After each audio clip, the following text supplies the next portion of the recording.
Was the Russian media active at the time with the propaganda, and is it still continuing? The Russian media, of course, the Russians established a kind of rule after 45. This rule was very strict in a way, and after things developed as they did, and after the Cold War established, they, in a way, clutched to their East German, or their part of Germany, and established their kind of political rule upon it, and in a way they also controlled public opinion in East Germany, but more in that form that the East German government, which had been socialized partly in the Soviet Union during the 1930s, they knew what the Soviet would expect.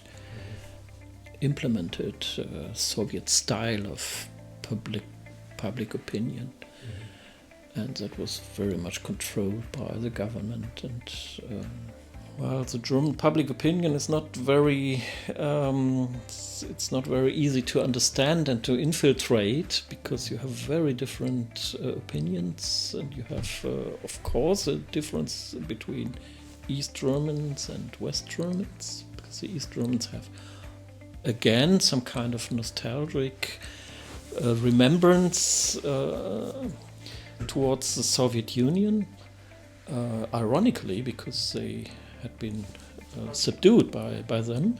But the media is free. It's probably one of the freest in the world, really.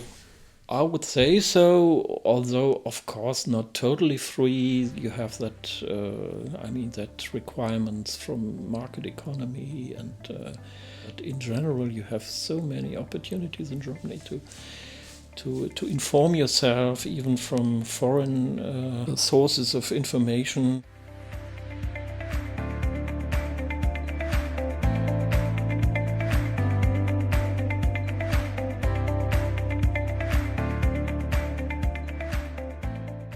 Is there such a thing here in the whole of Germany? This is the Russian strategic communication is a global phenomenon. We've seen it in the United States, in Britain, in France, and I suppose in mainly all the important countries in the world. It happens in Germany. We have Sputnik News as one of the important media outlets. There's Russia Today, I think it's today called RT, and they are broadcasting in German. And then there are all these invisible things that you wouldn't recognize as being Russian, but in social media and so on and so forth, you can see news being placed that are coming out from that direction. What we did not have, so Germany is exposed to that as every country in the world, as most countries in the world. What I have not seen so far is an event like the presidential election in the United States, the Brexit campaign, or the last presidential elections in France, where the point was politically proven that there were attempts to influence elections, and in some cases it was even proven that these attempts were successful. This we did not have in Germany. I don't say it hasn't happened, but we're not aware of it happening to such an extent. And of course, governments are getting smarter about it. The European Union has a task force, was founded in 2015. The budget of that task force was just doubled. So you can see that EU is taking that very seriously. The German government has initiatives in this direction. So people are aware of the problem. The main task of this task force is to report on false information that comes from these sources. So they actually publish some kind of a digest where they'll point to news facts and show how they were created and show how they are falsifying realities. I understand.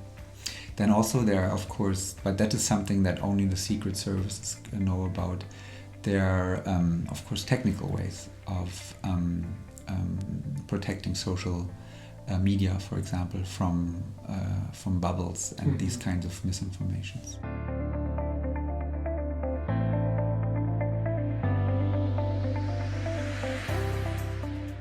What about the influence from the old communist propaganda? I have nothing against the Russians. Yes, Putin is surely a difficult man, and Russia is very great, but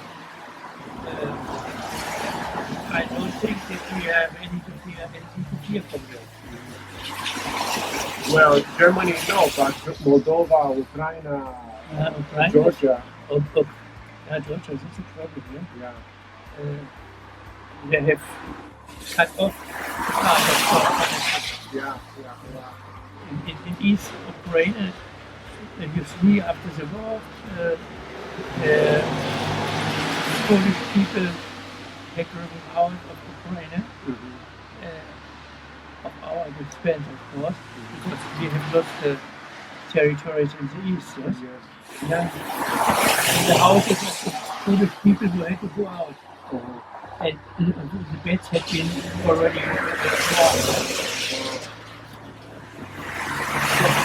So Germans have to leave territories which are now Polish, and they moved to Germany. Yeah. And the same thing happened with Ukraine. The same thing. It had been a rolling west. Yes. Yes. From America, you know, Trump is attacking the European Union. Yeah. He wants Brexit. You know, from the other continent, Putin is attacking the European Union. He wants Brexit. He wants to weaken the European Union. You know, because European Union is a very powerful economic bloc. It's 500 million people. Is bigger than the United States and the Russia combined. Do you think, or have you heard of Russian propaganda here, like Russia Today, for example, that is trying to attack the Germany's participation in the European Union? I don't heard about it. Yeah, I look to Russia. Yeah, it's very difficult to understand what is the tactic. Yes. Yeah, it's they covered the tactics. Yeah, we must have so much fear about Russia. We must most fear about China. China is the main stage in the world to look for. Yeah, it's not Syria, the conflict, or in Ukraine. That's not the main stage. They are, the main stage is China. China influence the Western world and try to cut off the Western society from the values, universal values, the values of freedom, the freedom of belief, the freedom of speech. I understand. Like the Falun Dafa. Yes. And they have a lot of soft power instruments to do that, and a lot of people don't recognize it. Yeah. Right.